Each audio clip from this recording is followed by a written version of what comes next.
आज गीता की शादी को 7 साल से कुछ ज्यादा समय हो गया था। तब पगफेरे की रस्म के लिए बार अंकुश के संग ही मायके आना हुआ था और तब के बाद आज 2 बच्चों के साथ उसके मायके आई है। ऐसा नहीं कि माँ बाप ने बुलाया नहीं, वह स्वयं ही अपने मन ना हुआ कभी आने का। पर ससुराल में तो उसके हिसाब से रहना पड़ता है ना।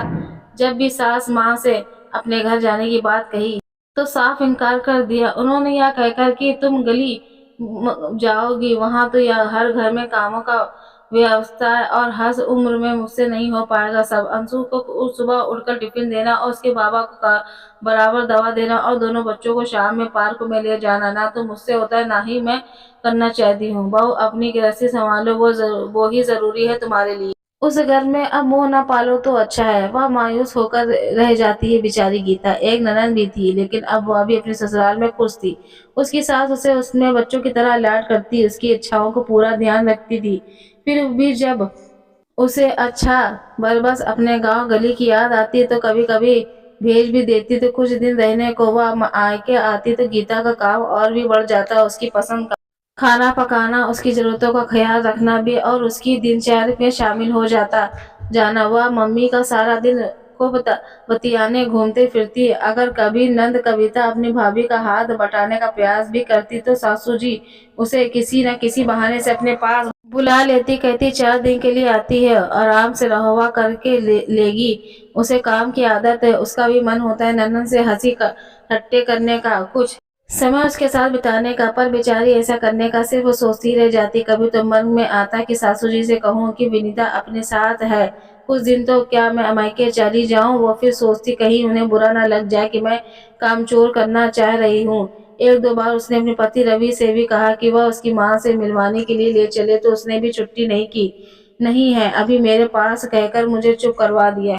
बेचारी माँ पापा से मिलने से इतना तरसती कि उसने भी मायके को याद करना छोड़ दिया। बड़ा बेटा अंश 5 साल का और छोटी बेटी वंशिका 2 साल की हो गई थी। वह इन्हीं से अपना कुछ तलाशती, उन्हें जी भी जान से पालती पोसती बड़े कहकर रही थी। 2 दिन पहले की बात है कि बेटा स्कूल से घर आया तो सीधे दादी कमरे में घुस गया।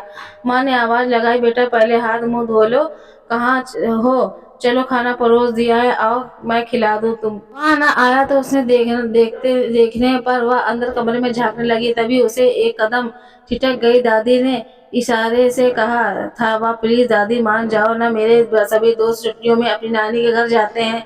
मैंने तो कभी नानी का घर भी नहीं देखा। वो मुझे चिढ़ाती है कि तुम कभी कहीं घूमने नहीं जाते हो, तुम्हारे कोई रिश्तेदार नहीं है क्या।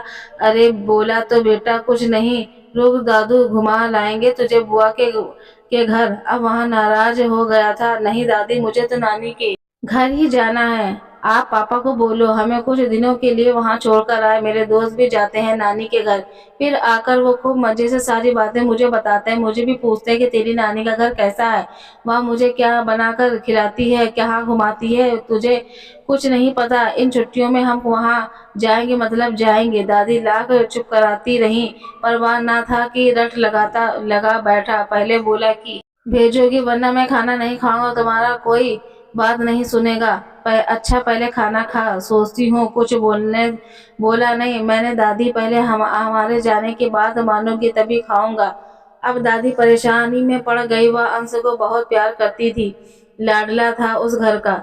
वो पर आज कैसी जिद कर ले बैठा है कि उसने दादी के पसीने छुड़ा दिए। वह उसे गोद में लेकर मनाने के लिए आगे बढ़ी तो वह छिटक कर दूर खड़ा हो गया। अब तो उसने भी बंद कर दी दादी से। वह ठुड्डी पकड़कर अब उसका चेहरा अपनी ओर घुमाती तो उसका हाथ झटक कर दूसरी ओर घूम जाता।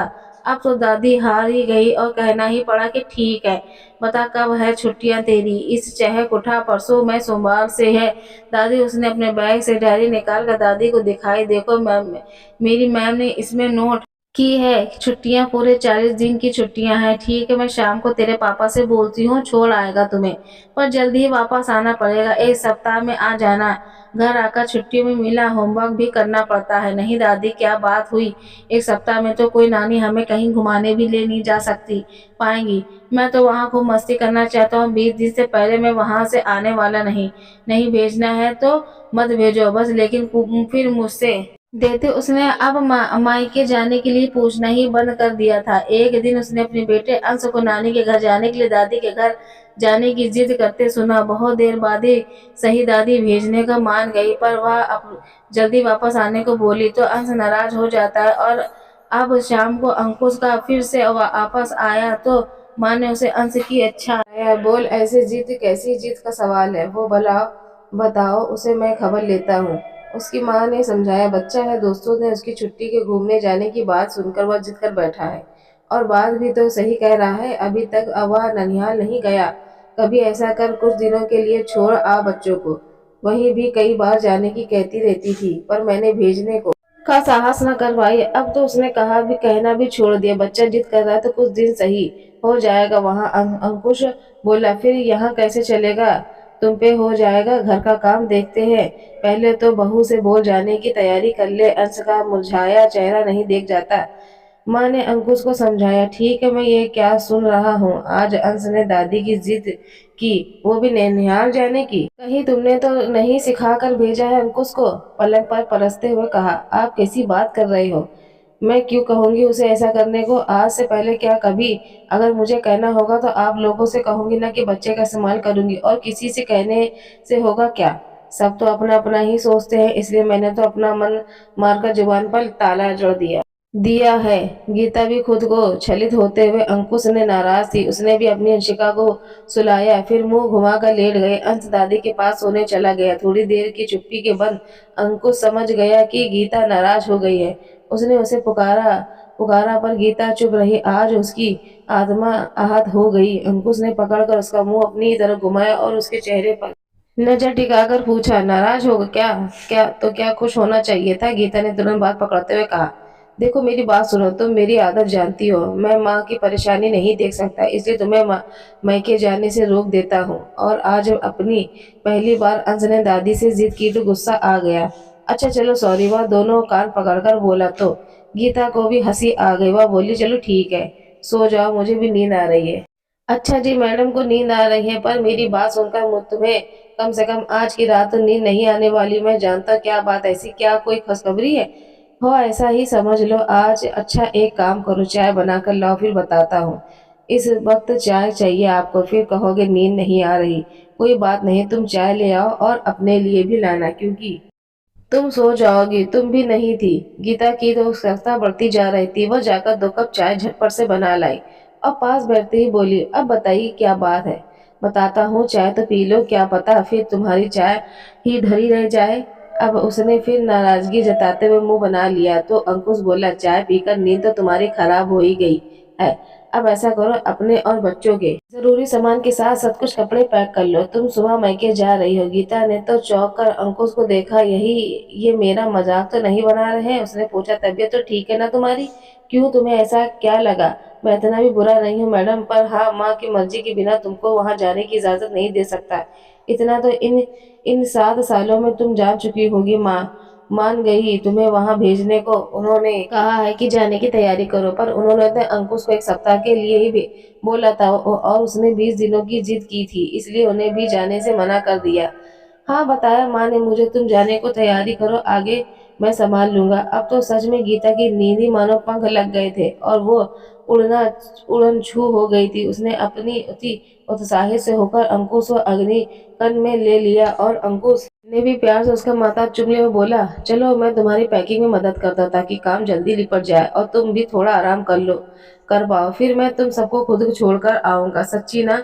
हम यकीन नहीं है तुम मुझ पर पहली बार ऐसा कुछ होते हुए सुन रही हूँ, मुझे यकीन कैसे हो? चलो कोई बात नहीं, अब शुरू हो जाओ, तुम मुझे बताती जाओ क्या क्या करना है। गीता का मन बिल्लियों उछलने लगा। वह खुशी से पागल हुई जा रही थी। उसका बचपन मानो लौट आया। माता पिता से मिलने की खुशी, कुशल भैया को देखने का ख्याल और सहेलियों से मिलकर धमाल मचाने का सोच सोचकर मुस्कुरा रही थी। और अंशु उसे देख रहा था कर हैरान हो रहा था, क्योंकि आज से पहले उसे इतना खुश होना उसने कभी नहीं देखा था। आगे क्या? गीता के पति ने उसे मायके भेजने की बात सुनकर अचाभित कर दिया, बल्कि उसके साथ मिलकर पैकिंग भी करवाई। उसने बताया कि सुबह वह स्वयं उन्हें वहां छोड़कर आएगा। इस सब से वह बहुत खुश होती है। गीता की पैकिंग करते 12:30 के समय हो गया था। अंकुश ने उसे कहा, अब तो आराम करो, सुबह 9 बजे हम अपनी गाड़ी से चलेंगे। हाँ, घर पर फोन जरूर कर देना कि हम आ रहे हैं, 11:30 बजे तक पहुंच ही जाएंगे। जो ठीक है कहकर वह लेट तो गई, पर आज तो मानो निंद्रा देवी उसकी आंखों में मोली दूर थी। उसके जेहन में तमाम सुनहरे पल जो उसने मैके के बिताए थे, और वो जो जाने के बाद वहां क्या क्या करने वाली है। गुरु हमडू हो रहा था। सुबह उससे अपेक्षा जल्दी उठ गई, घरों के कामों में नियत होकर स्नान ध्यान किया। नाश्ते के साथ ही दोपहर के लिए भी खाना बनाकर रख दिया, ताकि सासू माँ को कष्ट ना हो। सभी को नाश्ता परोसा। खाते खाते सासू माँ ने उल्टी जल्दी लौट आने की इजाजत भी दे दी। अपने पति की तरफ देखा तो उसने चुप करने का इशारा भर दिया, और अंश का बहुत खुश था। पहली बार कहीं जा रहा था। कभी छोटी बहन को प्यार दिखाता, कभी उछल कूद मचाते इधर उधर घूमता फिरता। दादी भी देख देख कर खूब खुश हो रही थी। दादू अपेक्षाकृत शांत थे। बोले, बहू तुम लोगों के बिना तेरा मेरा तो जीना ना लगेगा। घर में वहां जाकर बच्चों का ख्याल रखना और कोशिश करना जल्दी अपने घर वापस लौट आओ। जी पापा कहकर उसने पांव छूकर चलने की इजाजत मांगी। अंश ने अपनी दादी दादा को लिपट गया। उन्होंने ढेरों आशीर्वाद देते हुए बच्चों को विदा किया। वो बाहर जाकर कार में बैठे। रास्ते भर अंश ने न जाने क्या क्या बोलते पूछते सर दर्द कर दिया। अंशुल ने उसे चुप बैठने को कहा तो वो एकदम चुप होकर अम्मा की आंखों में इशारों में बात करने लगा। 12 बजने से पहले ही घर के सामने कार से उतरते तो अंश की नानी ने आरती उतार कर द्वार पर उसका स्वागत किया। सभी को तिलक लगाकर उसने मस्तक पर अक्षत रखे और उसकी नजर उतार कर उन्हें अंदर लिवा लिया। आज जवाई राजा पहली बार शादी के बाद घर आए थे। जलपान के बाद तुरंत भोजन की व्यवस्था की गई और बड़े सत्कार के साथ उन्हें भोजन करवाया के आराम करने दिया। शाम को स्कूल वापस जाने की इजाजत मांगी, घर को निकल गया। आस पड़ोस में जब पता चला कि गीता आई है, सब मिलने आने लगे। कोई बच्चों की आशीर्वाद से दुलारता तो कोई उतने समय के बाद आने का उल्लासना देता। वह मुस्कुरा कर सबका सम्मान करती। 2 दिन तो भरपूर आराम किया उसने। कुशल भैया अपनी कंपनी में काम से बाहर गए हुए थे, सो फोन पर ही उन्हें बात हुई। परसों तक आ जाऊंगा, फिर खूब मस्ती करेंगे। अंश ने उसे मामा ने विदा किया तो वह बहुत ही खुश था। माँ, मेरी सहेली रीना और मीना मिलती हैं क्या कभी? अब अरे बेटिया, उनकी भी शादियां हो गई। दोनों अपनी अपनी गृहस्थी में रह चुकी है। कभी कभी जब आती है तो रमा रामी हो जाती है। रानी एक 3 साल की बिटिया है और मीनू का 1 साल का बेटा है। बहुत मन करता है माँ, पुराने सब संगी साथ मिले एक। अब तो जाने कौन कहाँ कहाँ होंगे। कितना परेशान करते हैं हम सब ना। तुम्हें कभी कोई फरमाइश तो कभी कोई तुम, तो कभी मुझसे, और इनसे कोई भेद नहीं करती थी। अरे मेरी बच्ची, जैसे तुम वैसी ही वो सब भी थी। परेशानी क्यों होती? हर दिन एक समान नहीं होते बिटिया। जब से तुम गई हो तो मेरा तो घर आंगन ही सूना। तुम भी तो अब सब आई जाती थी चिड़ियों की तरह। तुम सब यहाँ के वहाँ कूदती रहती थी। अब तो मन उदास, बहुत उदास होता तुम्हें याद करके। अब आई तो 2 महीने भर जाने नहीं दूंगी माँ। तुम भी ना, मेरी मन में भी तुमसे मिलने को बेचैन होता है। पर माँ, मेरी सासू माँ ने अब इस उम्र में घर जाना नहीं संभालता, बस इसलिए तो नहीं आ पाती मैं, वरना सब सब बहुत अच्छी तरह से मेरा ख्याल रखते। तो मेरी चिंता में ना भूलती रहा करो। अब कई बार तो अंश जिद कर बैठा तो आने का मौका हाथ आया, वरना तो शायद ये आ भी नहीं पाते। तभी अंश दौड़कर भीतर आया और ढेर सारे खिलौने लाकर उन दोनों के सामने बिखेर कर सखी नाचते हुए बोला, देखो देखो मम्मी, देखो नानी, ये सब कुछ मुझे नाना जी ने दिलाए हैं। देखो ये कार कैसी सरपट दौड़ती है, और नानी ये बंदर तो देखो ये कैसे ड्राम बजाता है। भला ये तोता, ये रेलगाड़ी सब मैंने पसंद की है। और न मेरे लिए नानू ने जलेबी भी खरीदी है। मैंने बोला, घर चल, घर के साथ खाएंगे। चलो आओ, मुझे दो, आप भी खाओ चलो ना, कहकर वह गीता का हाथ खींचते हुए बाहर ले जाने लगा। नानी ने आप उसकी बुलैया ले ली। कितना प्यारा है हमारा लल्ला। तू भी ऐसा ही करती थी जब बहुत खुश होती थी। वो दोनों हमारे बरामदे में आ गई। बाबा ने गीता को जलेबी की थैली पकड़ाते हुए कहा, अंश को जितना चाहे उतना खिला देना। सबने खूब स्वाद लेकर जलेबी खाए। अंश ने कहा, मैं तो आज से नानू का पक्का वाला दोस्त बन गया, और अब मैं रोज नानू के साथ ही सोऊंगा। अंशिका भी उतलाती जवान से जाने क्या बोल जी जा रही थी, और सब हंस हंस कर पेट पकड़ लेते। खुद का सविता भी इन बच्चों को बदलाव से महसूस कर रही थी। एक ही माहौल में शायद बच्चे भी उग गए थे, जो यहाँ आकर ऐसे खुश खुश हो रहे थे कि मानो कोई खजाना पा लिया हो। हाँ, खजाने से कम भी तो नहीं था। जगह का बदलाव भी हमारे मन में स्थिति से बदल दे। और आज उसे अपने मन में बहुत हल्का महसूस हो रहा था। वह भी तो वहाँ सबसे चिंता करते हुए जिम्मेदारियों को बोझ तले मानो दब सी गई थी। आज उसने अपना आप को समझाने अवसर मिला था, वरना तो वहाँ अपने अंदर ही गीता को कहीं भुला ही बैठी थी। रात को अंश खाने के बाद नानू के कमरे में ही पहुंच गया। नानू, आज आप मुझसे कहानी सुनाओ और फिर यही आपके पास ही सोऊंगा। वहाँ तो दादा मुझसे कहानी नहीं सुनाते, बस थपकी देकर सुला देते हैं। कहती हैं कि उन्हें कहानी नहीं आती। आपको तो बहुत ही कहानियां आती होंगी ना। नानू ने उसे गाल पर थपथपाते हुए कहा, हाँ मैं सुनाऊंगा तुम्हें कहानी, और तुम रोज कहानी सुनना और मेरे ही साथ सोना, ठीक है। अब खुश हो। हाँ। और वहीं से जोर से बोला, मम्मी सुना आपके, मैं अब रोज नानू के साथ। गीता ने अपने बेटे अंश की बदौलत मैके आने का अवसर मिल जाता था। वह बच्चों के साथ वहां जाकर बहुत खुश थी। वह सबसे मिलकर ढेरों बातें करना चाहती थी। कुछ दिन अपनी माँ की मर्जी से बिताना चाहती थी। गीता ने अपनी माँ के काम में हाथ बटाती, फिर जल्दी काम खत्म करके वह माँ की गोद में से रखकर खूब बातें किया करती, अपना बचपन याद करती, अपनी शादी के वक्त का समय जब माँ बाप ने दिन रात कर एक दिया था, सब शायद दिलाती। माँ भी उसके गालों में अपनी उंगलियां घुमाने हुए सब आनंद से उसकी बातें सुनती। दरअसल अपने मन का हर कोना सविता माँ के आगे ही खोल पा रही थी। उसने मानो मन से सारा यादों का ढेर भी भारी बोझ की तरह उतार जा रहा था और स्वयं को हल्का महसूस कर रही थी। इस ससुराल में कभी वह किसी से बात करने का समय ही नहीं मिल पाती थी, या कहूँ कि वह किसी के पास उसके लिए समय ही नहीं था, ना सासू माँ के पास और न ही पति के पास। तभी अंश जगता हुआ आया, बोला, नानी मुझे छोटा वाला तकिया दो, मैं नानू के साथ सोऊंगा।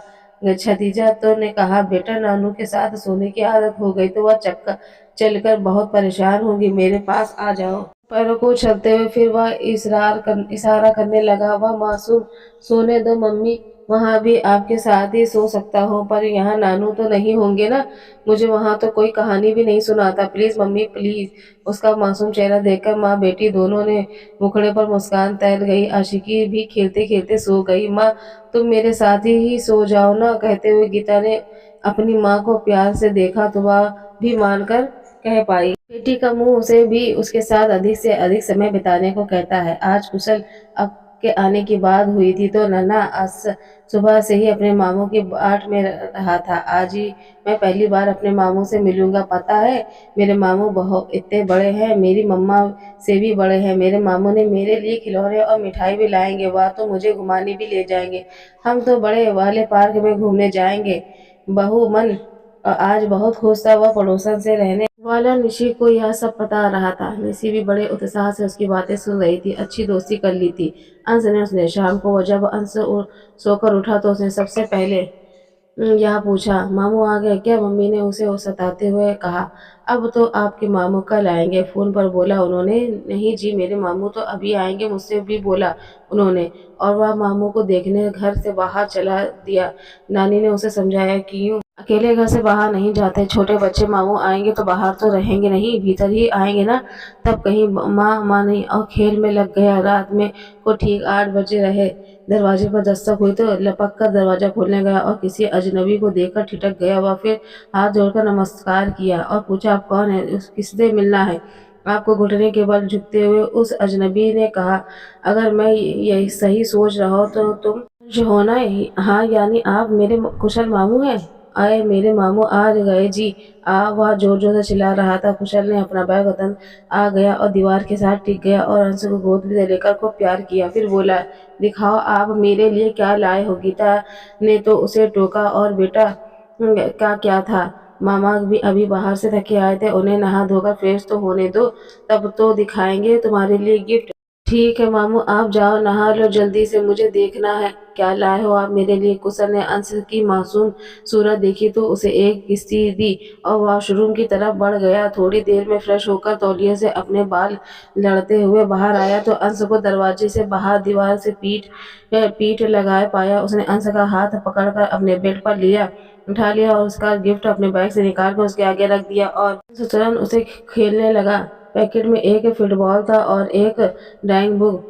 अंक को दो चीज बहुत पसंद थी। वह तुरंत ड्राइंग बुक लेकर उसमें रंग भरने लगा। फिर अपने मामा को दिखाते हुए बोला, देखो मामू, मैंने ठीक किया ना? वह बहुत सुंदर है। करो बेटा, अब कुछ पूछना है तो मुझे कहना। और मैं मामू से बहुत खुश था और सभी सुष्ट एक बाद एक आधे अधूरे रंगीन करता जा रहा था। कुशल ने देखो तो उसे प्यार से ड्राइंग के तरीके समझाया। ठीक है मामू, अब मैं कोई ट्विस्ट अधूरा नहीं छोड़ूंगा। शाबाश बेटा, कहकर उसका हौसला बढ़ाया। कुशल ने कल एक फुटबॉल और कैसे क्रिकेट खेले। चलो अब सो जाओ। मैं और के मामू कहते हुए अंश ने अपना सारा सामान समेट लिया और नानू के साथ सोने चला गया। आज उसने दूर से के चाचा ही बहुत समय बाद पधारे। कुशल छेद पूछने के बाद उन्होंने कहा, भैया भाभी, अगर आप लोगों को इतराज ना हो तो एक बात कहना चाहता हूँ। कहो ना, बात क्या है? मुकेश, मुझे औपचारिकता की क्या आवश्यकता आन पड़ी? भैया, मैं कह रहा था कि आजकल तो चलो बेटियां पधारी हैं तो घर में रौनक है, पर जब ये अपनी संतान चली जाएगी तो क्या आप लोग अकेलेपन की महसूस नहीं करते? कुशल की कंपनी के काम से बाहर जाता आता रहता है, तो अगर उसकी शादी हो जाए तो क्या हुआ? सारी कठोर विश्राम किया है आप दोनों ने गीता कुशल को लायक बनाने के लिए। हाँ भैया, बात तो सही कह रहे हो, बोले थे रमाकांत जी। वैसे उनकी शादी की उम्र भी कब हो गई थी, पर वह काम इतने जमते तक इंतजार ही करता रहा। अब कहीं जाकर काम सेट हुआ है तो मैं सोच रही थी उसकी शादी के बारे में। कोई लड़की है क्या भैया तुम्हारी नजर में? शालिनी जी ने पूछ ही लिया। हाँ भाभी, तो मेरी भांजी की बेटी है, पढ़ी लिखी होशियार लड़की है, घर के कामकाज को अच्छे से कर सकती है और जरूरत पड़ने पर नौकरी भी कहो तो बात करूं। वैसे लोग मुझे लड़का ढूंढने को कह रहे थे एक रोज, तब तो मेरे ध्यान में आया, पर अभी मुझे बैठे बैठे रिश्ता सूझ गया तो मैंने सोचा पूछ लूं। कह भैया मुकेश, देखो ब्याह शादी का मामला है, कुशल से बात करके ही कुछ कह पाऊंगा। मैं अपना फैसला उस पर थोपना नहीं चाहता। अगर वो कहाँ कर दे तो लड़की को देखना, बाकी सब फिर ऊपर वाले की मर्जी। भैया ठीक है भैया, मैं चलता हूँ। आज तो यही शहर में आया था तो मिलना चाहता था, फिर आऊंगा। बिटवा से पूछकर आपसे मुझे संदेश भेज देना और मैं आ जाऊंगा। अगर हाँ कहे तो बात करेंगे। ठीक है भैया, मैं आज ही बात करके तुम्हें बताती हूँ। शाम को जब कुशल अपने ऑफिस से घर आया तो मैंने पहले उससे भोजन करवाया, फिर उसने मन की था लेने की जगह से उसे अपनी पास बुलाया। गीता भी वहीं बैठी थी। माँ ने गीता की इशारे में बात शुरू करने को कहा। गीता ने बात का सिरा पकड़ते हुए कहा, भैया एक बात कहूँ? हाँ बोलो ना भैया, आप अब शादी कर लो। माँ को भी आराम की सख्त जरूरत है और मुझे भाभी की भी। भाभी होती तो घर में हम कहीं घूमने फिरने जाते, आपके ऑफिस जाने के बाद हम घर के काम से बचे समय से अपने माँ के कहते सुनते। 4 दिन से यहाँ हूँ पर कोई भी गई नहीं। माँ की फुर्सत ही नहीं मिलती, अब क्या करे? बस बोर होती रहती हूँ रहे। अरे तो इस सब से शादी कहाँ से आ गई? मैं तुझे कल ही ले चलता हूँ ना। बोल कहाँ चलना है? तू बस एक बार हुक्म तो कर। नहीं भैया, मेरी बात को टालो मत, मैं सीरियस हूँ और आप मजाक समझ रहे। अब माँ ने भी गीता का पक्ष लेते हुए सचेत किया। ठीक तो कह रही है बेटा, अब तुम शादी कर लेना चाहिए। उम्र निकल जाने तक कौन तेरा इंतजार करती बैठी मिलेगी? शादी ब्याह समय करते हो जाए तो अच्छा है। तू माँ ढूंढ ले अपनी बहू, तू जहाँ कहेगी कर लूंगा ब्याह। सच बेटा, तैयार हो तू?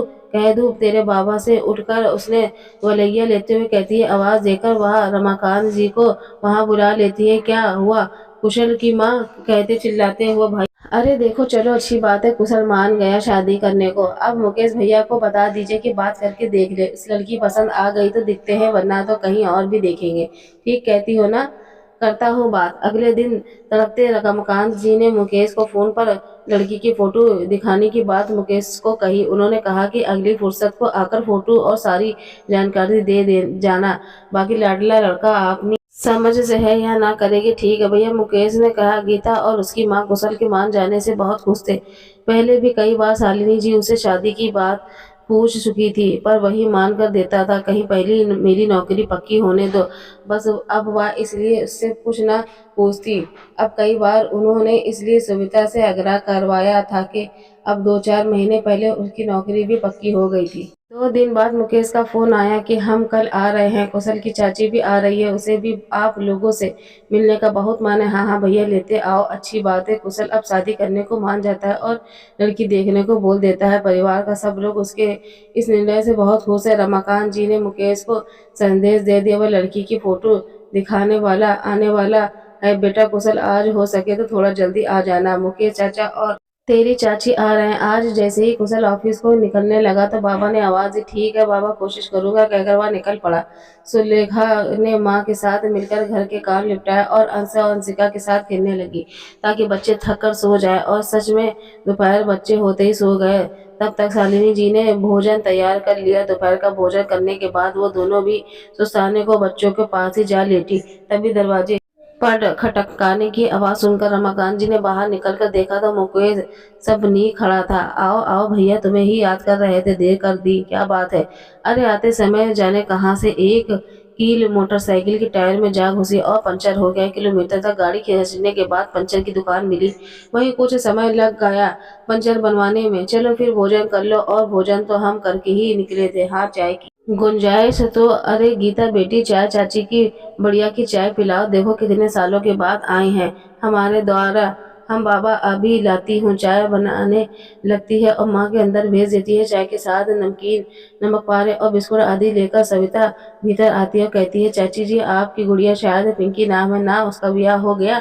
वो हो बेटी, 3 बरस पहले उसका ब्याह हो गया। उसके पास भी 1 बरस की गुड़िया? अच्छा चाची, कैसी सन्नान उसकी, भले लोग। बिटिया पिंकी खुश है, ईश्वर हमेशा उसे खुश रखे। अच्छा आप लोग बातें करो, मैं जरा बाहर बच्चियों को देखती हूँ। हाँ तो भैया, मैंने बात की थी अपनी भांजी से, वह लोग राजी हैं, मेरा बहुत लिहाज करते हैं। उन्होंने कहा जैसा मुझे ठीक लगे मैं फैसला ले सकता हूँ। लाओ फोटो दिखाओ तो जरा। हाँ मैं भी तो देखूँ। सविता की बात सुनकर भीतर चली आई थी। वे कुशल भी ऑफिस से आया, हाथ पैर धोकर पानी पिया और भीतर जाकर चाचा चाची के पांव छूने लगे। उन्होंने फोटो में लड़की पसंद करने को कहा तो वो बोला, पहले माँ पापा और सुलेखा को देख लो, उसके बाद क्या रहा है पीछे से भी देख लूंगा। सुलेखा ने देखा, लड़की लंबी गोरी और पतली है, नैना से भी ठीक है। हाँ बाबा को वह भी ठीक लगी लड़की। देखो अब तुम भी देखो बेटा, जब सब को ठीक लगे तो ठीक है, मैं क्या देखूं? नहीं बेटा, जीवन भर का साथ होता है, ब्याह शादी हो गई, गुड्डे गुड़िया का खेल नहीं है। मुकेश चाचा ने समझाते हुए कहा, चाची जी हम कहे तो बस ऐसी है, सूरत से नहीं सीरत से अच्छा बुरा देखा जाता है। जो मेरे माँ बाप का साथ साथ के जिम्मेदारी उठा सकने की काबिल हो, मेरी नज़र से वही सुंदर है। आप अगर आप इजाज़त देंगे तो मैं एक बार मिलना चाहता हूँ लड़की से। ठीक है बेटा, तुम कहो तो मैं तुम्हें बता दूंगा कि तो रविवार को मेरा अवकाश कर रहता है, उसी ठीक में रहेगा। अभी घर का मिलना ठीक नहीं होगा, इसलिए आप लोग सिटी पार्क में बंधो पर भी वहां बैठकर बात करेंगे, यही ठीक रहेगा। कहकर मुकेश चाचा उठकर खड़े हुए, तब हमें चलना चाहिए, इजाजत दीजिए। चलो तो मिलते हैं रविवार को, रमाकांत जी बोले। उनके जाने के बाद अब चारों ने विषय पर चर्चा की और तय किया कि अगर सब ठीक रहे तो शादी 6 महीने के अंदर ही कर देंगे। देखते देखते 4 दिन कैसे बीत गए पता ही नहीं चला। रविवार को हम समय अनुसार सिटी पार्क में पहुंच गए। कुशल और अंश अंशिका ने जमकर मस्ती की। पार्क में इस कोने से उस कोने तक खूब दौड़े। सबसे ज्यादा उत्साहित तो अंश था मामू के पास साथ पार्क आने पर।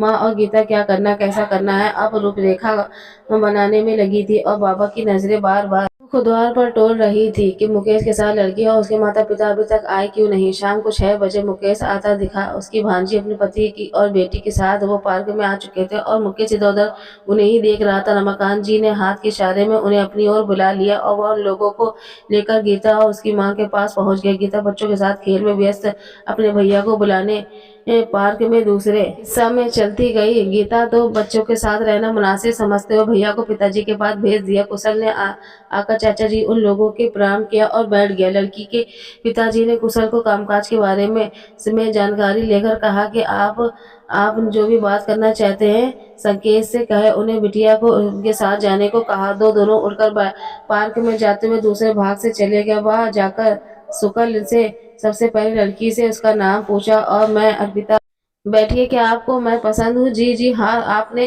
तुमने तो शिक्षा प्राप्त की है जो साइंस विषय से पोस्ट ग्रेजुएट है, नौकरी करना चाहोगे? या जी आवश्यकता हो तब तक नहीं, क्योंकि घर में और बाहर दोनों जगह एक साथ काम करना जरा मुश्किल लगता है, पर अगर नौकरी करना जरूरी लगे तो कर सकती हो, आखिर शिक्षित होने के बाद भी। जरूरत पड़ने पे शिक्षा काम न आए तो क्या फायदा? तुम मुझसे कुछ पूछना चाहते हो? जी नहीं, मैंने बताया था कि छोटा सा सुखी परिवार है और क्या चाहिए। फिर भी मैं कुछ कहना चाहूंगा कि बोलते बोलते कुशल चुप हो गया। आप बिना संकोच अपनी बात कहिए, हमारे यहाँ आकर बात करने का यही तो प्रयोजन है कि हम एक दूसरे को मान की बात बता सके ताकि उन्हें आने वाले समय में कोई दिक्कत ना हो। कुशल ने फिर कहना असंभव किया, अर्पिता जी, मैं आपसे पहले ही एक बात क्लियर कर लेना चाहता हूँ कि मेरे माता पिता और बहन से बढ़कर अभी तक मेरे लिए कोई भी नहीं है। कभी यही नहीं चाहूंगा कि मेरी पत्नी के कारण उन्हें कोई तकलीफ पहुंचे। उनके मन मुताबिक ढलना पड़ेगा तुम्हें। वो मेरे माता पिता है, उन्हें कभी मुझ पर कोई आँच नहीं आने दी। अब मेरा कर्तव्य है कि उन्हें कभी कोई कष्ट ना दे। जैसे वो चाहे वैसे ही तुम्हें वैसे ही करना होगा। कभी तुम्हें बदलने की मजबूर मत करना। मैं बस यही चाहता हूँ कि आप ठीक कहते हैं, मुझे स्वीकार, अपना आशीर्वाद मिलता रहे, इतना ही काफी। मैं तुम्हारी हाँ समझू। और पिता ने सर झुकाकर स्वीकार कर दी तो शुक्र ने मुझे मुस्कुराते हुए उसे धन्यवाद कहा। पिता ने सलमान निगाह से झुका ली। वैसे एक बार और कह दूं क्या? अर्पिता जी क्या हुआ? कुछ घबराए कुशल ने उसे घबराते हुए देखा तो हंसकर बोला, अरे ऐसी कोई बात नहीं है, मैं तो बस यह कह रहा था कि आप शर्माती वक्त भी ज्यादा खूबसूरत दिखती हैं। अर्पिता जी चलो फिर चलते। अर्पिता उठ के खड़ी हुई। कुशल ने भी उसे खूब भाया तो दोनों अपने परिवार के साथ आकर खड़े हो गए। उन्हें आया देख सुलेखा ने आंखों के सहारों में अपने भैया से पूछा कि मुलाकात का नतीजा रहा। उसने भी समझ की साइन देकर अपनी राय जाहिर कर दी। सुलेखा ने ताली बजाते हुए भैया की राय बता दी और अर्पिता को देखकर बोली, अब मैं आपको अपनी माँ बुला सकती हूँ ना? अर्पिता ने निगाह झुकाकर और रोमांचित होकर मुस्कुरा दी। अपने पापा कमल किशोर जी ने जो मिठाई का डिब्बा साथ लाए थे उसमें से मिठाई निकालकर सभी का मुंह मीठा कराया और रमाकांत जी ने उन्हें गले लगाकर बधाई दी। शालिनी जी ने भी अर्पिता को मम्मी की मुबारकबाद दी और अब घर पर आकर टीका करके रोकने की रस्म करने का न्योता दिया। अब हम अपने पंडित जी से मिलकर कोई अच्छा सा मुहूर्त दिखाकर उनको बताते हैं, कहकर वो सब उठकर खड़े हो गए और अपने अपने घर चले गए। रात के 9 बज गए थे उन्हें घर आते। बच्चों को भी नींद आने लगी। पार्क में बहुत धमाक कचौड़ी में मचाई थी आज। जल्दी से सभी गीता ने अपने बच्चों को रोटी और जैम खाने को दिया। फिर माँ की मदद से खाना भी बना लिया। बच्चों को नानू और मामू से बिस्तर में सुला दिया। आज तो अंश ने कहानी भी नहीं सुनी, बहुत थक गया था। शायद माँ ने खाना परोसा। खासा बने खाना खाते खाते और गीता को भी रसोई समेटते रात के 11 बज गए थे। शुभ रात्रि। अच्छा कल अब बात करते हैं, मुझे भी नींद आ रही है। कल किस फिर भी जाना। मुसकुसल ने कहा, चलो सभी सो जाओ, ठीक है, कल की ही बात करते हैं। शालिनी देवी भी कहते हुए लाइट्स ऑफ करके लेट गई। बस गीता की नींद को नहीं आ रही थी, वो तो कुछ और ही सोच रही थी। उसकी सोच में अपना परिवार घूम रहा था। वह सोच रही थी कि किस अब जाने पर सब कब घर से सासू माँ का बुलावा आ जाए। फिर तो उसे जाना ही होगा। उसे मायके आए हुए 10 दिन हो गए थे, पर ये वक्त कैसे पर से उड़ गया उसे पता ही नहीं चला। वैसे भी बड़ी मुश्किल से तो 7 साल बाद अपने मायके को मिला था। अब 6 महीने तक शादी की बात हुई तो दोबारा आना होगा क्या? मुझे भेज देना सासू माँ, ये सोच सोच कर परेशान हो रही थी। वह अपने भाई से विवाह के सारे चाव पूरे करना चाहती थी, शादी की हर एक तैयारी स्वयं करना चाहती थी, पर ऐसा संभव न। शायद यही सोच सोचकर उसकी आंखों में नींद कोसा दूर थी।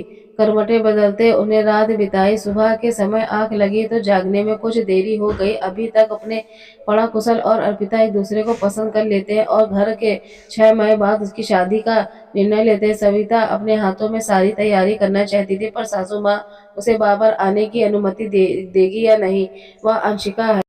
गीता सुबह उठकर उठी तो देखा माँ ने आज उससे पहले उठी है। बोली, माँ आज आप जल्दी क्यों उठ गई? अरे मैं जल्दी नहीं जागी, बल्कि तुम देर तक सोती रही हो, कहकर हंस दी शालिनी जी। गीता ने तो चौंक कर घड़ी को और देखा। सच में आज वो पूरा 1 घंटा देर से जगी थी। ऐसा होना लाजमी था क्योंकि उसे सुबह के समय तो आंख लगी थी। वह उठकर स्नान करने चली गई। कुशल का चाय नाश्ता तैयार किया। वह नाश्ता भी करके और चला गया। अब नहा कर निकली तो उसका मोबाइल उठा।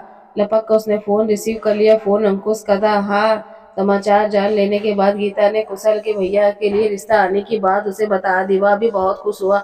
अब गीता ने अपनी चिंता भी उसको बताई। वह बोला, कल की चिंता में आप आज मत खराब करो, जो होगा अच्छा होगा, परेशान होने की कोई आवश्यकता नहीं है। मैं माँ से बात करूंगा। अब वह हल्का महसूस कर रही थी। अंकुश ने बताया कि वैसे तो उसने अब कई बार 1 महीने तक तुम्हारे वहां रहने की इजाजत उसने माँ से ले ली थी, पर अगर तुम अब की बार जल्दी घर आओ तो खुश होकर माँ तुम्हें दोबारा जल्दी ही भेज सकती है।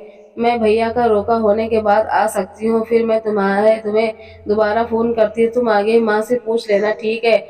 फोन कट जाता है। मुकेश चाचा ने भी दोपहर में फोन करके अपनी वाली पूर्णिमा को रोका। ने की सूचना रमाकांत जी दी। जो पूर्णिमा को ये 4 ही दिन बाकी है। चलो ठीक है, हम रोका कर देते हैं, फिर शादी की तैयारी करने का समय भी मिल जाएगा।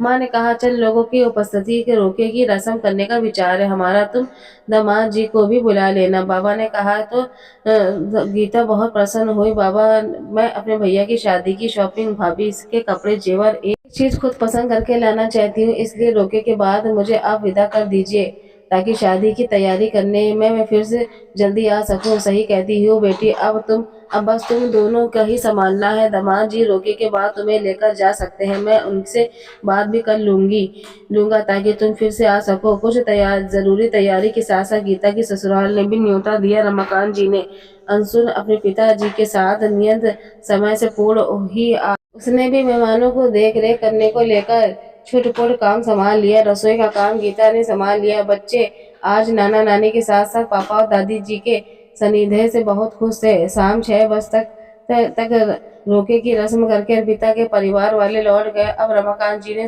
गीता के ससुर के हाथ जोड़कर प्रार्थना की कि अगर वो लोग शादी की तैयारी करने के लिए गीता को जरूरत पड़ने पर यहाँ भेज दिया करेंगे तो बड़ी मेहरबानी होगी, क्योंकि अब नए जमाने के बच्चों की पसंद नापसंद बारे में वो मैं ज्यादा जानकारी नहीं रखती। उन्होंने उनके जुड़े हुए हाथों को थामकर आश्वासन दिया कि अब जब भी जरूरत पड़ेगी कभी कभार गीता आती रहेगी, वो चिंता ना करे। अब हम दोनों परिवार अलग नहीं है। 6 मई बाद कोई शुभ मुहूर्त देकर विवाह की तिथि आपको बता देंगे। समझी जी, अब तब आप सभी को हमारे घर में पधारने का कष्ट होगा। अभी अगर आप चाहते हैं तो गीता को ले जा सकते हैं। समदन जी को हमारी तरफ से शुक्रिया कहिएगा कि उन्होंने हमारी बेटी और बच्चों को हमारे साथ समय बिताने का अवसर दिया। कोई बात नहीं, अभी रात हो चुकी, हमें निकलना होगा। अंशुल भी सुबह ऑफिस के लिए निकलेगा। गीता को यह रविवार की छुट्टी के दिन आकर ले जाइएगा, कहकर वह वहां से विदा होकर चले गए। गीता तभी भी बहुत खुश थी और उसकी अनुसंता नॉर्मल थी। उसके पापा और ससुर जी ने बड़े समझदारी से बात संभाल ली थी। वह व्यस्त की चिंता कर रहे थे। रात को उसे मन की शांति होने के कारण अच्छी नींद आई। वह अपने वापस जाने की तैयारी में लग गए। अंश बोला, मम्मी मैं नहीं जाऊंगा, आपको जाना है तो जाओ, मुझे तो यहाँ बहुत अच्छा लग रहा है। गीता ने समझाया, बेटा जाना तो होगा, जाएंगे नहीं तो मामा की शादी में आएंगे कैसे। घर जाकर अपनी छुट्टियों करने को मिला, गृह कार्य को तो भी करना है और दादी माँ ने अपनी जल्दी लौटने का भी तो बोलना था। अगर आप आनाकानी करोगे तो अगली बार वो भेजेंगे ही नहीं, इसलिए अच्छे बच्चे बनकर घर चलने की तैयारी करो। ठीक है माँ, पर मामू की शादी में आऊँगा तो जल्दी वापस नहीं जाऊँगा, पहले ही बोल देता हूँ। बाद में मत बोलना कि मैं जल्दी जाना है। लोग ठीक है मेरे गुरुजी, कहकर कविता हंस दी और साथ साथ सारे गीता के संत जी पिताजी को आश्वस्त करते हैं कि भाई की शादी की तैयारियां करवाने के लिए वह उसे मैके भेज दिया करेंगे। वह अभी प्रसन्न होकर ससुराल जाने की तैयारी में लग जाती है। रविवार को हमको उसे लेने आने वाला था। 2 दिन तक मूड लाड दुलार जाता रहा। शालिनी जी ने अपनी बिटिया और बच्चों को दामाद के साथ भरे मन से विदा कर दिया, उनके जल्दी लौट आने की आशा के साथ। अब उन्हें बहुत सारे काम निपटाने हैं, कपड़े, जेवर, खरीदारी, विवाह स्थल और हलवाई एवं डेकोरेशन की बुकिंग वगैरह। इंतजार तो तारीख पक्की होने का था, क्योंकि तारीख आने से बिना कुछ हो भी नहीं सकता। कुशल ने कहा, माँ तुम बिल्कुल टेंशन मत लेना, मैं सब कर लूंगा। आप पंडित जी से मिलकर तारीख निकलवाओ, मैं फिर से देखता हूँ। रमाकांत जी ने पंडित जी को घर पर ही बुला लिया। उन्होंने शाम को आने की बात कही। शाम को कुशल का कर पहुंचा तो पंडित जी बैठे बाबा के साथ विराजमान थे। माँ ने उसके लिए चाय बना रही थी। तो आ गया बेटा, चल अच्छा हुआ, मैं तेरे लिए भी चाय रखती हूँ। पंडित जी अभी कुछ देर पहले ही पधारे थे। ठीक है माँ, कहकर वह भी अंदर चला गया। पंडित जी ने चरण स्पर्श करके वहां बैठ गए। चाय पीकर पंडित जी ने दोनों को कुंडली देकर बताया कि कन्या के आने के बाद आपका भाग्य होगा। उसके कदम इस घर के लिए अति शुभ है। अपनी ग्रह दशा के अनुसार भगशीरत माह के 24वीं तिथि सर्वोत्तम है। बाकी इस ईश्वर भले करेंगे। माँ ने पंडित जी की सगुनों की राशि भेंट और उसका आशीर्वाद प्राप्त किया। रमाकांत जी ने मुकेश को फोन करके विवाह की तिथि लड़की वालों को बताने को बोल दिया, ताकि वो भी अपने तैयारी का आरंभ कर सके, क्योंकि ऐसे काम करने के लिए कुछ समय ही लेना पड़ता है, एकदम से कुछ भी संभव नहीं होता। कुशल ने भी अपनी डायरी से सिलेबस कहा, अब कौन सी बुकिंग करनी है और लिस्ट विवरण समेत नोट कर लिए और अधिकतर कार्य फोन पर ही निपटा दिया जा सकता है। सारी परेशानी व्यवस्थित तरीके के कार्य करने पर हल्को हो गई थी। जो कार्य फ़ोन पर नहीं हो सकते थे वो सब बाबा के सहयोग से करने थे। सब जगह बाबा ने कुछ जगह मुसल सुबह जाकर कार्यों को महत्वपूर्ण करते हुए जुटते थे। माँ ने गीता को ससुराल वालों को विवाह की अतिथि बताने को बोला था तो अंकुश का फ़ोन पर सूचना भेजी। बाद में गीता को फ़ोन करके शॉपिंग के लिए आने का समय भी ले लिया। 1 माह के बाद गीता 2 दिन के लिए आई और तमाम इंतज़ाम भैया के साथ मिलकर ओके कर दिया। फिर अगले महीने आने का वादा करके वापस चली गई। माँ ने ज़रूरी सामानों को लिस्ट बनाकर रखी थी और बेटी के आने तक छोटे-मोटे काम निपटा लिए। अगले माह वह आने वाली थी कि उसकी ननद कुछ दिनों के लिए अपने मायके आ गई। सासू माँ ने कहा कि वह बाद में चली जाए तो ठीक है, मैं माँ को कह दूँगी कि बाद में आऊँगी। माँ ने भी हाँ कहा कि बेटा कोई बात नहीं, तुम कुछ दिनों बाद आना। अभी समय हमारे पास लगभग 15 दिन बाद आज भी वह मायके आए। भैया उसे मिलवाने आ गए थे। घर पहुंचकर माँ ने उसकी बनाई लिस्ट उसके सामने रख दी। माँ, हम अपने पहले कपड़े की खरीदारी कर लेते हैं, सिलकर आने में समय लगेगा और कई बार फिटिंग और कोई दिक्कत आ जाती तो ठीक से करवा सकते हैं। हाँ बेटी, तुम ठीक कहती हो, पर मैं उसे सुनार के जेवर खरीदना चाह रही थी। नहीं माँ, बहुत दिनों तक घर के जेवर रखना रिस्की हो सकता है। शादी वाला घर है, हमें कई बार घर बंद करके भी जाना पड़ सकता है। जेवर सबसे बाद में कुछ दिन पहले ही खरीद लिए जाएंगे। गीता माँ की माँ, हमारी बेटी समझदार है, वह सही कह रही है। अभी तुम कल कपड़ा लत्ता ही खरीदो और हाँ, कपड़े खरीदने वक्त कोई कंजूसी मत करना। पसंद आए वही लेना। ठीक है जी। वो दोनों शहर की प्रसिद्ध मार्केट में सभी के लिए शॉपिंग करती हैं और सबके लिए बढ़िया कपड़े खरीद कर लाती है। दुल्हन के जोड़े पर तो सब लट ही हो गए। माँ, इसे पहनकर मेरी भाभी कितनी अप्सरा से कम नहीं लगेगी। ऐसी खूबसूरत लहंगा चुन्नी तो मैंने भी कभी पहले नहीं देखा। और माँ, आपकी वाली साड़ी भी बहुत प्यारी है, बिल्कुल आपकी तरह। और तुम्हें अपना पार्टी गाउन और गाउन साड़ी पसंद आई या नहीं? पसंद आया माँ, सच में आप कितनी अच्छी हो, आपकी पसंद का ख्याल रखती हो और भैया की शेरवानी भाभी की ड्रेस से मैच कर रही है। यह बात तो मैंने अब नोटिस की है सच में। और हाँ बाबा, अपने कपड़े तो देखो कैसे आप सब पसंद करके लाए हो, बढ़िया तो होंगे, इसमें कोई शक नहीं। बच्चों को भी अपने कपड़े बहुत पसंद आए। अब बहुत सारी तैयारी के करने की सलाह करते हुए आने की बात कहकर अगले ही दिन वह चली गई अपने ससुराल। अब वह उसे विवाह को कुछ दिन पहले ही आना था ताकि जेवर आदि खरीद कर सरक। माँ, अब तक तुम घर का पेड़ डेकोरेशन वेडिंग कार्ड और छपवा लीजिएगा। अब मैं घर जाऊंगी तो बांटने चलेंगे। दूर बेचने वाले कार्ड आप पहले भेज दीजिएगा। माँ, आपसे माँ को जैसा निर्देश दिया था, माँ ने सब व्यवस्था वैसी करने की पूरी तैयारी कर ली थी। अभी तक आप गीता अपने भैया की शादी की तैयारी करने में व्यस्त हो गई थी। अब अपनी माँ के सहयोग के लिए वह मायके आती रहती है। अब अगली बार वह विवाह से कुछ समय पूरी आएगी, ऐसी माँ से कह कर जाती है। गीता अपनी सासू माँ और परिवारजनों के अपने भैया की शादी की चलने का आग्रह करती है और स्वयं कुछ दिनों पूर्व जाने की इच्छा जाहिर करती है। सासू माँ कहती है कि तुम वहाँ बीच बीच में आकर उनकी मदद तो कर रही हो, अब कुछ दिनों पहले क्यों तुम भी हमारे साथ ही चलना। यह सुनकर वह उदास हो जाती है। उसने ससुर जी का उतना चेहरा देखकर समझ जाते हैं कि कोई बात है, वरना हमेशा खुश रहने वाली गीता यूं ही चुप नहीं लगा रखती। तभी फोन पर उसकी ननद कविता बताती है कि आज हफ्ते भर के लिए मैके आ रही है। वो मुस्कुराकर अपनी प्यारी ननद का स्वागत करती है और भीतर चलकर उन दोनों को जलपान करने का आग्रह देती है। आज भाभी को उसे उदास देखा तो वह पूछ ही लिया, भाभी तबीयत तो ठीक है? अब आपकी? हाँ, मेरी तबीयत को क्या होना है, वो मैं तो बिल्कुल ठीक हूँ। पर आपने नोटिस किया कि हरदम चहकती रहने वाली गीता भाभी आज हाँ हूँ पूछ कर उसने कुछ न कहा। शाम को कुशल भी आ गया। गीता का चुपचाप सब काम करती जा रही थी, बस शांत थी। पति को भी उसने कुछ ना कहा तो उसने चाय पीते पीते माँ से पूछ लिया कि आज गीता का क्या हुआ है। माँ ने कहा कुछ नहीं, यूं ही, पता नहीं क्यों आज चुप सी है। माँ, क्यों कोई बात होगी, वरना वह हमेशा हर हाल में मुस्कुराना नहीं भूलती। तब कुशल ने अपनी पत्नी से कहा, तुम शादी की तैयारियों में इन दिनों बहुत दौड़ भाग करती हो, शायद इसलिए थक गई हो। अपना ख्याल रखना भी जरूरी होता है, घर और बच्चों को सब काम भी करती हो और आज मार्केट में भी चक्कर लगा रहे हो। चलो थोड़ी देर को आराम कर लो। आज तो विनीता भी यही है तो वह किचन संभाल लेगी। विनीता ने भी भाई की हाँ में हाँ मिलाते हुए कहा, हाँ भैया आप बिल्कुल ठीक कहते हैं, मैं हूँ ना, कोई घर के काम में मदद कर सकती है। उसने कहा तो वैदिक माँ ने समझाया कि माँ अपनी ससुराल की प्रसन्न हूँ। पता क्यों, मेरी सास माँ मुझे कई बार यहाँ भेज देती ताकि मुझे मायके की याद न सताए। जब मैं वहाँ होती तो मेरे घर के कामों में मेरी मदद करती है। उन्होंने मुझ पर जिम्मेदारियाँ डाली तो है पर थोपी नहीं है। माँ, जब मेरी ननद वहाँ आती है तो हम मिलकर सहेलियाँ की तरह काम भी करते हैं, बातें भी। और आप भाभी को मायके भेजने से भी गुरेज करती है। अब मैं आपके निकट जाना चाहती हूँ तो आप काम में लगा देती हैं। हाँ, या मुझे बुला लेती हो। मैं कई बार आपसे बात करने की कोशिश की पर आपसे डर गई। मैं माँ, मैं मेरी तरह किसी की बेटी है। आपको भी अपने मायके का मोह होगा जैसे मुझे है, मगर मेरे ससुराल लोग मुझे इतने प्यार से ना रखते हैं। मैं उनका सम्मान ना कर पाती, लेकिन भाभी बिना किसी प्रतिफल के और तो कोई बात ही नहीं हुई। विनीता अपनी भाभी का पक्ष लेते हुए माँ के व्यवहार के लिए उन्हें टोकती है और अपनी माँ सासू माँ की बड़ाई करती है। कुशल की अपनी पत्नी को अपना ख्याल रखने के लिए कहता है। विनीता इस प्रकार अपनी भाभी का पक्ष लेना उसकी माँ का अख्तरा और कुशल में भी मूड को देखकर वो कुछ नहीं बोलती। विनीता जबरदस्ती भाभी को उनके कमरे को छोड़कर आती है। रसोई का सारा काम जल्दी से निपटा लेती है। गीता को आज आराम करके कुछ अच्छा लगा। विनीता भोजन के बाद भैया भाभी के पास बैठकर कुछ समय बिताती, फिर उन्हें जल्दी से जाने की हिदायत देकर माँ के पास चली गई।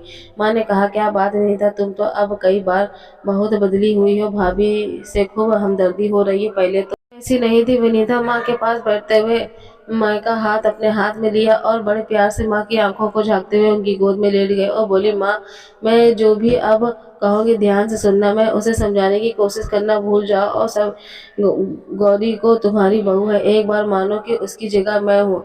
अगर मेरे साथ सब कुछ वैसा ही हो जो जैसा भाभी के साथ होता है, मेरा मतलब यही है कि उसके साथ बुरा होता है, मगर मैं अगर सारा दिन काम में लगू रहूं, मेरी इच्छा अनिच्छा के किसी कोई का सरोकार ना हो, तो मैं भाई की खुशी में शामिल ना हो पाऊं, तो बुरी तरह थकी होने के बाद भी कोई मुझे बैठ जाने को ना कहे, तो मैं पाँच सच कहना आपको कैसा लगेगा। उससे शादी करके 8 साल होने के हो आए, अभी उसे तुमने एक बनकर प्यार किया, उसकी ज़रूरतों को समझा और उन्हें कभी तुम्हारी सेवा से कोई कमी ना दी। ना ही तो माँ उसके माँ का प्यार देने को कोई बाहर आएगा। जितना प्यार तुम मुझे करती हो उसका आधा भी अगर भाभी को करोगे तो खुशियाँ इस घर में छोड़कर कभी नहीं जाएगी। हम बेटियाँ पराया धन कहलाती है, वक्त पड़ने पर अपनी ससुराल के साथ खड़ी रहेंगी, पर अब वो इस घर की सदस्य है। हर बुरे वक्त में आप लोगों को साथ रहती हैं रहेंगी, तो फिर अनुभाव क्यों। उसे अपनी बेटी की तरह अपना कर देखो। वह हमसे पहले आपके लिए दुख सह लेगी। हंसते हंसते विनीता ने कहा, मैंने जो कहा था वो कह दिया। आप क्या समझोगी क्या नहीं मैं नहीं जानती, पर यह जरूरी चाहूंगी कि अपनी तकियासुनी सोच को छोड़कर जमाने के साथ आगे बढ़े। बाकी आपकी मर्जी। अच्छा लगे तो अब रात बहुत हो गई है, चलो सो जाती हूँ, कहकर वह सो जाती है। अंशुल वॉशरूम के में थे। दरवाजे का दस्तक हुई। गीता ने उनका दरवाजा खोला था। सासू माँ ने चाय का कप उसकी तरफ बढ़ाते हुए पूछा, अब कैसी तबीयत है बेटी। गीता सासू माँ के मुंह से तकती रह गई। उसे उनसे ऐसे वक्त की उम्मीद नहीं थी। माँ ने हाथ पकड़कर उसे पलंग पर बिठाया, बोली, मुझे माफ कर दो मेरी बच्ची, मैं तेरी गुनहगार हूँ। माँ, नहीं, आप ऐसे क्यों कह रही है। ना बेटा, कह लेने दे। मैंने इससे हमेशा तुम एक एहसास की तरह हुक्म चलाया है, और तुमने कभी मुझे पलटकर कुछ नहीं कहा। मैं अपनी गलती स्वीकार करती हूँ। तुम्हें अपनी भाई की शादी में सच में जल्दी जाना चाहिए। तू वहाँ 10 दिनों से पहले चली जाना और बाद में फिर सारे काम करके निपटा कर ही आना। अगर तू नहीं संभालेगी तो कौन संभालेगा, वही जिम्मेदारी। और तुझे यह सब संभालना भी तो उन्हीं लोगों ने सिखाया है, और आज ने तुम्हारी जरूरत भी है। तुम बाहर आते हुए मुस्कुराया और अपनी गीता से को अरिस से भर लिया। वो बोला, मैंने सब सुन लिया, बधाई हो तुम्हें, आज माँ मिल गई, आज घर में फिर रौनक लौट आई। सविता कहते हुए वहां से घूम रही थी। सारे घर में अपनी जगह तो पहले बना रखी थी, आज उसे सासू माँ के दिल भी जगह मिल गई। तभी विनीता ने अपनी माँ के हाथों पर ताली बजाते हुए कहा, ये बात तो बताओ तो जरा, कौन है ये बहू या बेटी। सासू माँ ने पूरी उत्साह से कहा। बेटी। विनीता अपनी भाभी को गले लग जाती है। गीता उसे बहुत धन्यवाद देती है। आज परिवार में चारों ओर खुशियां ही खुशियां बिखरी है। कहानी कैसी लगी कमेंट में जरूर बताइएगा। प्लीज लाइक करें, शेयर करें, चैनल को सब्सक्राइब कर ले। धन्यवाद।